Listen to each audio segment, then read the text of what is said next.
Hello friends, I am Mr. Ravindra Bhalerao and I welcome you to my channel, that is English for Learners. Dear students, in today's video we shall discuss 9th standard second unit test question paper.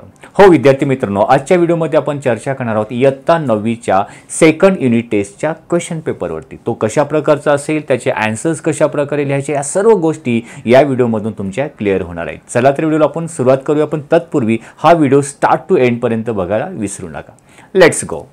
तर आपण बघू शकता इथे second unit टेस्टचा हा question paper आहे. 30 marks आहे. आता 30 मार्क्सचे deviation कशा प्रकारे करू शकतो, विदिन 40 मिनिट्समध्ये तुम्हाला टाइम 40 मिनिटं देऊ शकतात. ठीक आहे. 30 मार्क्स आपण डिवायडेशन केलं आहे. 10 मार्क्सचं तुमची लँग्वेज स्टडी आहे. ओके. देन 10 मार्क्सचा एक सीन पॅसेज असेल आणि 5 मार्क्सचं एक क्वेश्चन ज्या पोएट्री सेक्शनवरती असेल आणि 5 मार्क्स रायटिंग स्किलवरती, म्हणजे डायलॉग रायटिंग आपण इथे घेतलेला आहे. आता आपण लँग्वेज स्टडी बघूया. नेहमीप्रमाणे question number 1 A do as directed सांगितल्याप्रमाणे सोडवा. अटेम्प्ट एनी 4 कोणतेही 4 ॲक्टिव्हिटीज, म्हणजे 6 ॲक्टिव्हिटीज दिलेल्या असतील त्यापैकी 4 ॲक्टिव्हिटीज तुमच्या बरोबर आल्या तर तुम्हाला you will get 8 marks. Okay. Number 1 complete the words by using correct letters. तुम्हाला 4 वर्ड दिलेले असतात आणि प्रत्येक वर्डमध्ये एक अक्षर म्हणजे लेटर मिसिंग आहे. तो योग्य अक्षर फिलअप करून तो शब्द मिनिंगफुल बनवायचा. ज्याप्रमाणे ते बघू शकता GR-AT. आता इथे एक लेटर मिसिंग आहे, तर तिथे कोणतं आपण लेटर यूज करू शकतो ज्याच्यामुळे एक अर्थपूर्ण शब्द होईल. ज्याप्रमाणे GRE चा यूज केला तर ग्रेट शब्द होतो. GREAT ग्रेट म्हणजे महान. अशा प्रकारे तुम्ही आता गेस करा. पुढे आपण आन्सर बघणार. TRA-EL-HO-SE तुम्ही गेस करा कोणतं लेटर ते आपण फिलअप करू शकतो. LESS-N. ओके. आन्सर आपण तुम्ही इझी आहे.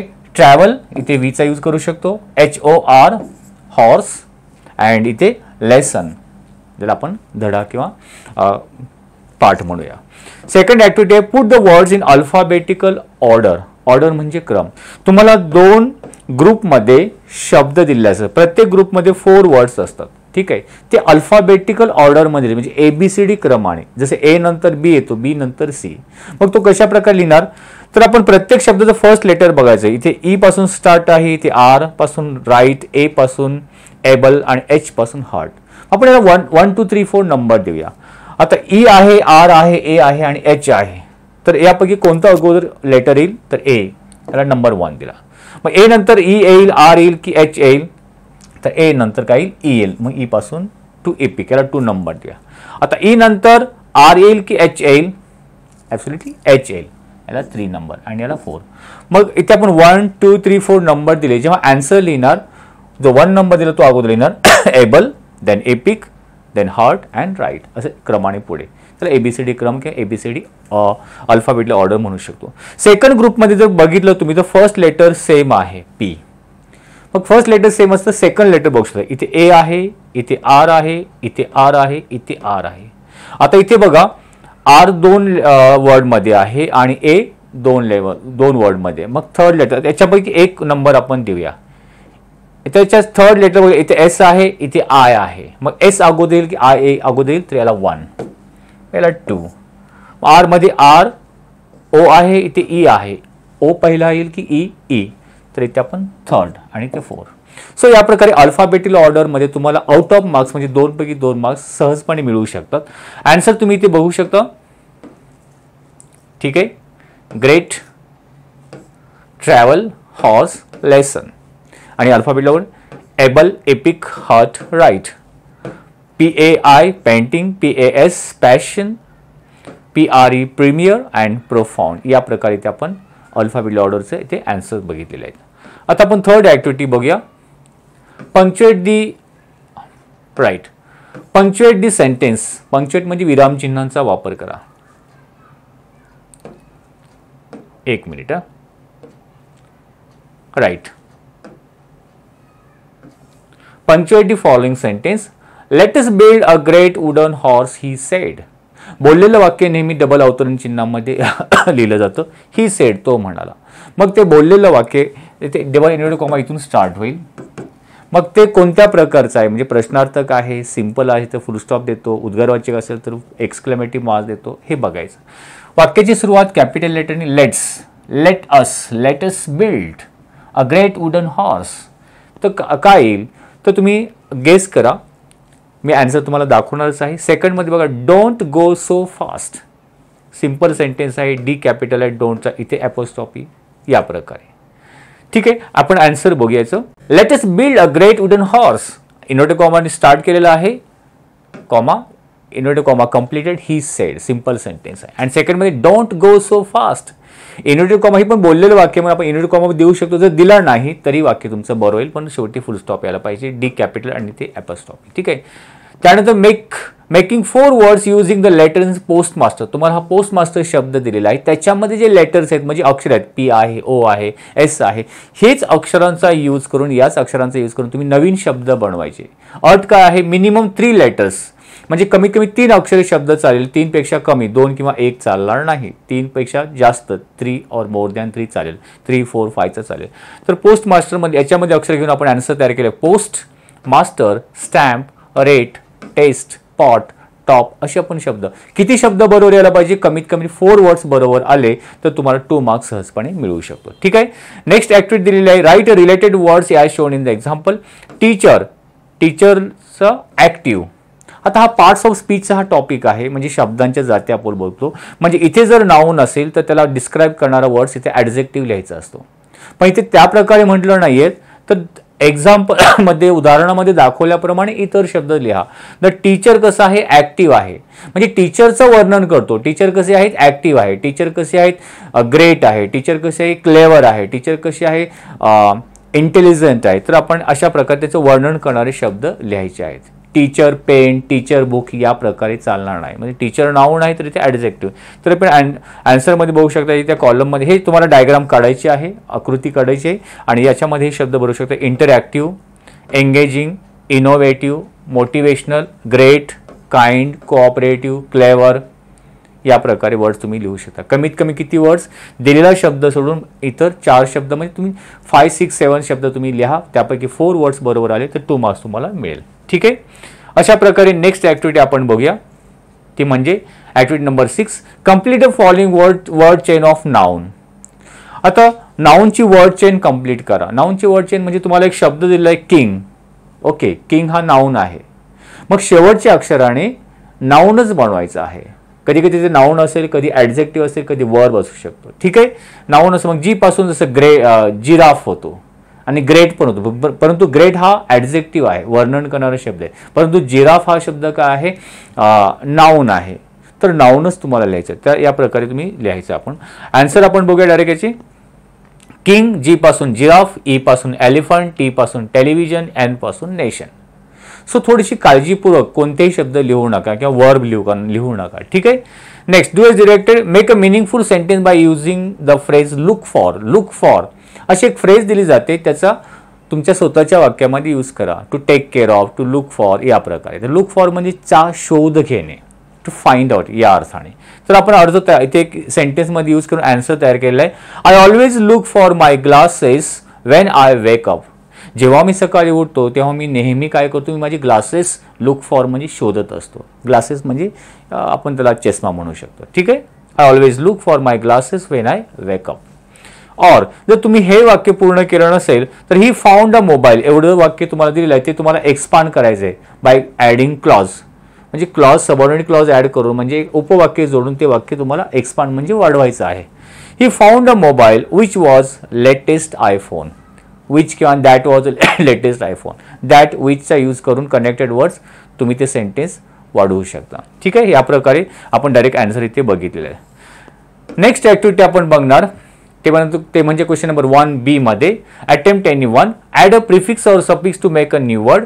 केअर आणि हॅपी 2 वर्ड दिले आहेत, त्याला प्रिफिक्स किंवा सफिक्स जोडून, प्रिफिक्स म्हणजे दिलेल्या शब्दांच्या अगोदर काही अक्षर जोडून नवीन शब्द तयार करू शकतो. आता केअर पासून काय होईल, केअरला आपण प्रिफिक्स लावू शकतो सफिक्स. केअर, केअरफुल, केअरलेस, लेस LESS किंवा FUL हे आपण सफिक्स जोडलो म्हणजे शब्दाच्या पुढे. हॅपी, अनहॅपी किंवा हॅपीली, अन हा सब प्रिफिक्स होईल. ठीक आहे. हॅपीली LY लावला तर तो सफिक्स होईल. या प्रकारे वर्ड्स. जर ते तुम्हाला लिहायचे नसेल तर ते शब्द परत दिले जातात, त्यापैकी एका शब्दाचा वाक्यामध्ये यूज करा. तर ते आन्सर तुम्ही बघू शकता. केअरचं केअरफुल आपण सफिक्स लावला, हॅपीचं अनहॅपी, हे प्रिफिक्स लावून आपण नवीन शब्द तयार केला. त्या शब्दांचा सेंटेन्समध्ये यूज केला केअर. वी शुड, केअर म्हणजे काळजी घेणे. We should take care of our old grand parents, आपण आपल्या ओल्ड ग्रँड पेरेंटची काळजी घ्यायला पाहिजे. Happy, today I am so happy to see you, तुला बघून आज मला किंवा तुला भेटून आज मला खूप आनंद झाला, या प्रकारे. ठीक आहे. अशा प्रकारे 10 आउट ऑफ 10 मार्क्स तुम्हाला सहजपणे मिळू शकतात. थोडी चांगली प्रॅक्टिस करा. लँग्वेज स्टडीवरती बरेच एक्झाम्पल आहेत. आता ही पूर्ण PDF जी आहे क्वेश्चन आणि आन्सर, ही जी सेकंड युनिट टेस्टची जी क्वेश्चन पेपर आहे त्याची PDF, त्याचे आन्सर सहित मी डिस्क्रिप्शन बॉक्समध्ये लिंक देते, तिथे जाऊन तुम्ही चेकआउट करू शकता आणि ती PDF डाउनलोड करून घ्या. आता आपण नेक्स्ट क्वेश्चन म्हणजे क्वेश्चन नंबर 2 स्टार्ट करूया. That is read the following passage. तुम्हाला तुमच्या सीन पॅसेज दिलेला आहे अँड डू द ॲक्टिव्हिटीज. आता पॅसेज रीड करण्या अगोदर त्याच्या अगोदरची A1 ॲक्टिव्हिटी रीड करा. कंप्लीट द फॉलोइंग सेंटेन्स, हे वाक्य पूर्ण करायचं आहे. ज्याप्रमाणे आवर इयर्स, आपले जे कान आहेत, are like a funnels because, आपले कान एखाद्या फनल्स प्रमाणे, फनल्स म्हणजे जे आपण बोलतो ना, एक नरसाळं बोलतो, पाणी ओतलं त्या खाली जातं पाणी, नरसाळं आपण त्याला बोलतो. किंवा डिझेल ओतण्यासाठी, गाडीमध्ये पेट्रोल ओतण्यासाठी नरसाळ्याचा यूज करतात. त्याला फनल म्हटलेलं आहे. आपले कान हे फनलसारखे आहे. फनल म्हणजे दोन्ही बाजूने ते रिकाम असं हवा जाऊ शकते. मग कारण का, मग हा पॅसेज रीड करूया आपण. मॅन वॉज मेन टू लिसन, मी तुम्हाला पॅसेज थोडं डिस्क्राईब करतो म्हणजे तुम्हाला आयडिया येईल. ठीक आहे. Right. Man was meant to listen more and talk less, माणसाकडून अशी अपेक्षा आहे की माणसांनी जास्त लिसन, ऐकावं आणि कमी बोलावं. दॅट इज वाय, म्हणूनच as the great British statesman Benjamin Disraeli said, जे एक ब्रिटिश स्टेटसमन, एक राज्यकर्ता होऊन गेला बेंजामिन डिझराईल, त्यांनी असं म्हटलेलं आहे, नेचर हॅज एंडोर्ड, एंडोर्ड म्हणजे निसर्गाने आपल्याला बहाल केलं आहे, दिलेलं आहे. एंडोर्ड काय, man with 2 ears and 1 mouth, माणसांनी जास्त ऐकण्यासाठी 2 कान दिलेत आणि कमी बोलण्यासाठी 1 तोंड दिले निसर्गाने, असं तो बेंजामिन डिझरायली बोलतो. If man was meant to talk, पण आजकाल आपण बघतो माणूस ऐकतो कमी, जास्त बोलतो. जर त्याला जास्तच बोलायचं असेल, असं जर निसर्गानुसार बोलायचं असतं तर it was mean to talk more and listen less, he would have two mouths and only 1 ear. जर निसर्गाने मसाला जास्त बोलायसाठी बनवलं असतं तर त्याला 2 तोंड दिले असते आणि 1 कान दिलं असतं. इमॅजिन, कल्पना करा, how we would have looked, how strange with 2 mouths on the 2 sides and 1 ear at the centre. जर आपल्याला जास्त बोलण्यासाठी 2 कानाच्या ऐवजी 2 तोंड दिले असते आणि 1 कान दिलं असं समोर तोंडाच्या ठिकाणी, तर माणूस कसा दिसला असं कल्पना करा. ठीक आहे. अँड माइंड यू, आणि लक्षात ठेवा, the ears are like a funnels, ears are like funnels, कान हे फनल्स सारखे आहे. तिथे बघा शब्द गेलाय, इयर्स आर लाईक फनल्स. कारण का, it opens all the time, ते सतत दोन्ही बाजूनी उघडे असतात. दोन्ही बाजू उघडे म्हणजे आपण ते सतत खुले असतात, बंद करून ठेवू शकत नाही कान, म्हणून त्याला फनल्स म्हटलेलं आहे. मग हे इथपण आपण लिहू शकतो. There is no door with which you can close them, त्याला डोअर नाही जे की त्याच्यामुळे तुम्ही ते क्लोज करून ठेवू शकता. मग हे बिकॉज पासून इथपर्यंत आपण आन्सर त्याचं पुढे कंटिन्यू करू शकतो. ठीक आहे. अशा प्रकारे पॅसेज रीड करा. सिम्पल पॅसेज आहे, तुमच्या लेसनमधून, टेक्स्टबुकमधूनच आहे आणि या लाईन्स तुम्ही कंप्लीट करू शकता. आपण आन्सर बघूया. आपल्याकडे वेळ कमी आहे म्हणून आपण डायरेक्टली आन्सर त्याचं बघूया. राईट. आन्सर मध्ये बघू शकता, our ears are like funnels because they are open all the time to collect sounds from around us and there is no door with which you can close them. They are open all the time इथपण घेऊ शकतो किंवा which you can close all the time असं म्हणू शकतो.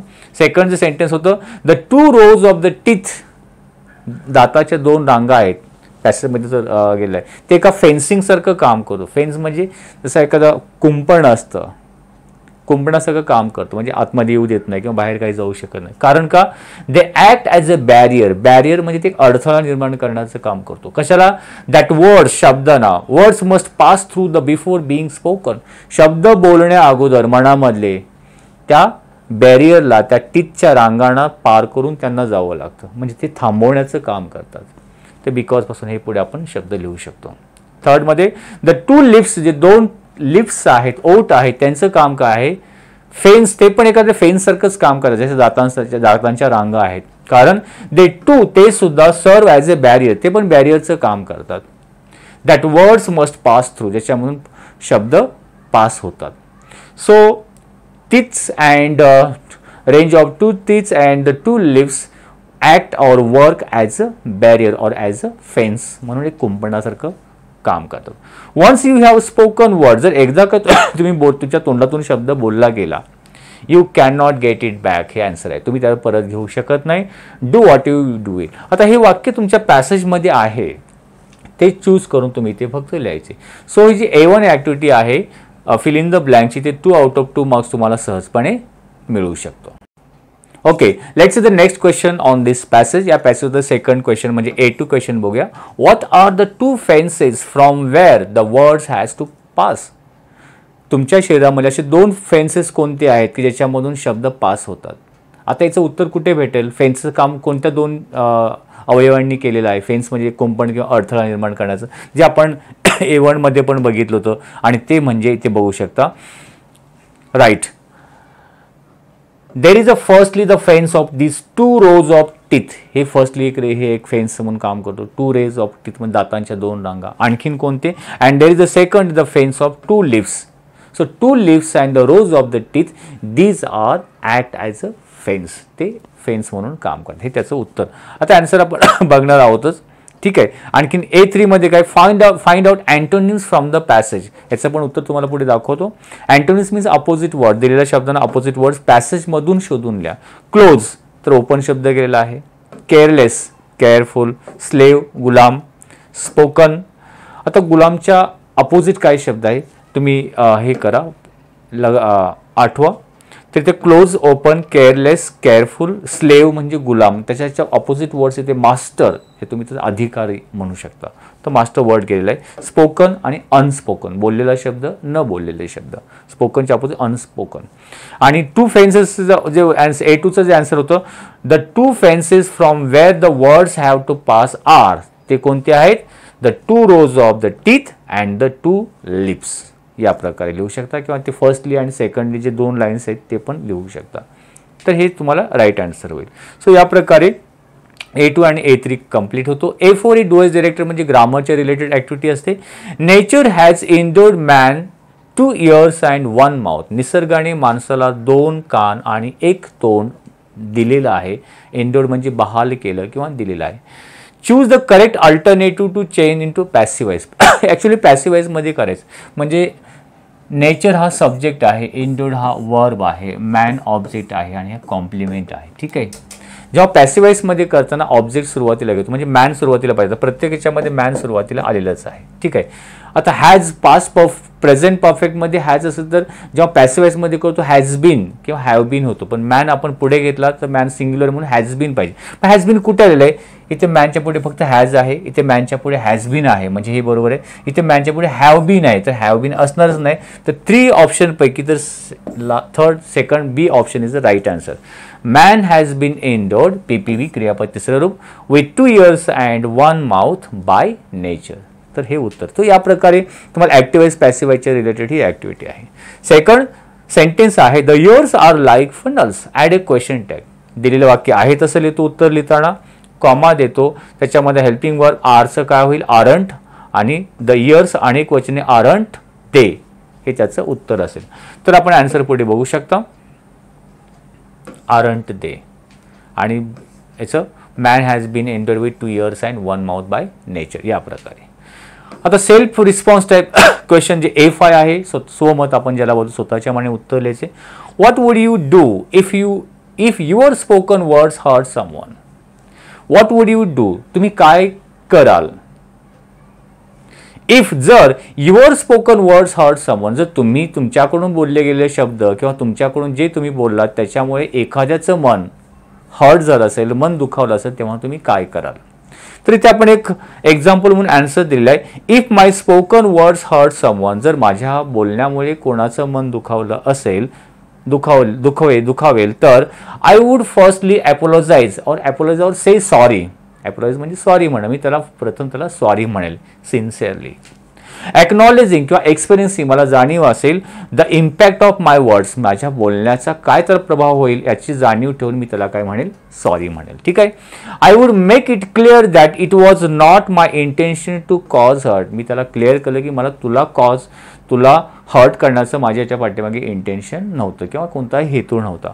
Communication is a key, so I would discuss the issue with the person to understand their perspective and feelings better. If possible I would try to make amends for, amends mean मी त्याला कबूल करेल, for the harm cause, मी माझ्याकडून चूक झाली हे मी कबूल करेल.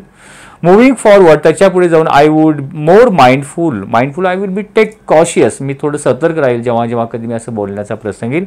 Cautious of my words and their potential impact on others. ठीक आहे, या प्रकारे तुम्ही स्वमत किंवा पर्सनल रिस्पॉन्स आन्सर इथे लिहू शकता. नेक्स्ट आपण बघूया क्वेश्चन नंबर 3, जो तुमचा याच्यावरती आहे, पोएट्रीवरती आहे. आता पोएम कोणती दिलेली आहे? पोएम जी आहे, rise brothers rise, the awakening skies praise to the morning light. फिशरमॅनची जी सरोजिनी नायडूंनी पोएम लिहिलेलं आहे त्याच्यावरती आहे. ठीक आहे, आता या पोएम्सवरती आपण मी तुम्हाला फक्त रीड करून दाखवतो. Rise brothers rise, the wakening skies pray to the morning light. The wind lies asleep in the arms of the dawn like a child that has cried all night. Come, let us gather our nets from the shore and set our catamarans free to capture the leaping wealth of the tide, for we are the kings of the sea. हा first stanza आहे. Second stanza, no longer delay, let us hasten away in the track of the seagull calls. The sea is our mother, the cloud is our brother, the waves are our comrades all.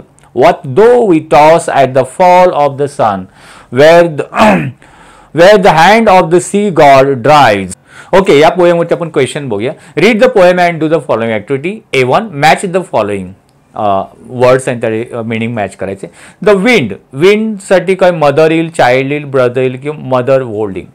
आता विंडचं related to sentence काय दिलेला आहे? The wind lies asleep, तो वारा झोपलेला आहे. In the arms of the dawn, पहाटेच्या कुशीमध्ये. लाईक अ चाइल्ड, एखाद्या लहान मुलाप्रमाणे, म्हणजे विंडला एखादं लहान मूल समजलेलं आहे. तर इथे आन्सरमध्ये काय येईल? विंडसाठी, द विंडसाठी काय येईल? चाइल्ड येईल. म्हणजे तुम्हाला समोरासमोर उत्तर लिहायचं आहे. ठीक आहे. द डॉन, पहाटेच्या कुशीमध्ये तो झोपला आहे, म्हणजे डॉन काय? डॉननी काय केलंय? Mother holding her child. तर हे त्यासाठी उत्तर आहे. Sea, the sea is our mother, तिथे सेंटेन्स गेले. The sea is our mother, the waves are our brother. या प्रकारे clouds are our brother. Sea काय आहे? मदर आहे आणि क्लाउड्स काय आहे? ब्रदर. तर या प्रकारे तुम्ही आन्सर तिथे याच्या पोएम रीड केल्यानंतर तुम्हाला समजेल. Find and write the lines in the poem that refers to. Early morning दाखवण्यासाठी कोणत्या ओळी गेल्यात पोएम मधून त्या लिहायच्या. सकाळची वेळ, राईज ब्रदर्स राईज सुरुवातीच्याच ओळी आहेत. आणि इव्हिनिंग, फॉल ऑफ द सन, हे इव्हिनिंग लाईन दाखवणार. आता आपण आन्सर बघा. आणि शेवटचा आहे A3 मध्ये रायमिंग वर्ड्स. आन्सर आपण बघूया याचे. द विंड, चाइल्ड, आन्सर समोरासमोर लिहायचं आहे. ठीक आहे. Dawn, mother holding her child. See, mother आणि cloud, brother. Lines in the poem that refers to.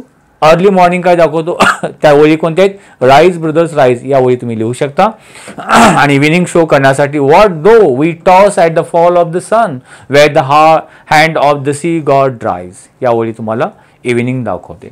आणि rhyming words, light, night, sea, free, sea, call, all, या प्रकारे. सो 5 out of 5 मार्क्स इथे तुम्ही सहजपणे मिळवू शकता. नेक्स्ट ऍक्टिव्हिटी आपण आहे डायलॉग रायटिंग. रायटिंग स्किलच्या रिलेटेड आहे. क्वेश्चन नंबर 4 आणि A-B-C. ए मध्ये 1 मार्क्ससाठी तुम्हाला फॉलोइंग डायलॉग प्रॉपर ऑर्डरमध्ये 4 सेंटेन्स दिले आहे, ते ऑर्डरमध्ये किंवा डायलॉग दिले ते ऑर्डरमध्ये क्रमाने मांडायचं आहे. आता सेंटेन्स बघा. Mohini said, do you watch TV serials? तू TV सिरियल पाहतोस का? Mohini, which one do you like most? तुला कोणता जास्त आवडते?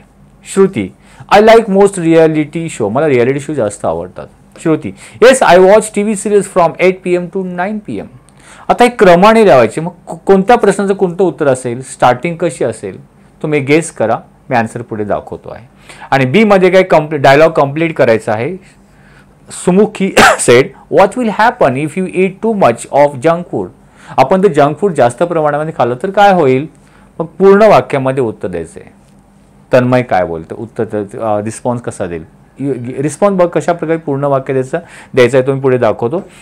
सरमुखी said, what will happen if you don't exercise regular? आपण नियमितपणे व्यायाम केला नाही तर काय होईल? तर या प्रकारे ए आणि बी ची ए मध्ये प्रॉपर ऑर्डरमध्ये आणि बी मध्ये डायलॉग कंप्लीट करायचा. आन्सर आपण बघूया. Mohini said, "Do you watch TV serials?" Shruti, "Yes, I watch TV serials from 8 p.m. to 9 p.m." जे शेवटी होतं ती मध्ये अगोदर वाक्य. मोहिनी, "Which one do you like most?" "I like most reality show." Simple. फक्त त्यासाठी तुम्हाला दिलेला सेंटेन्सचा मिनिंग समजला पाहिजे. तर घाई करायचं नाही किंवा अंदाजे लिहायचे नाहीत.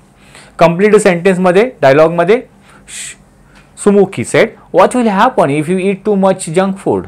Tanmay, "If I eat too much junk food," बघा वाक्याची सुरुवात कशी केली, "I might gain unhealthy weight." कदाचित गेन म्हणजे वाढेल. अनहेल्दी वेट, जी की हेल्थसाठी योग्य नाही असं वेट माझ्यामध्ये वाढेल.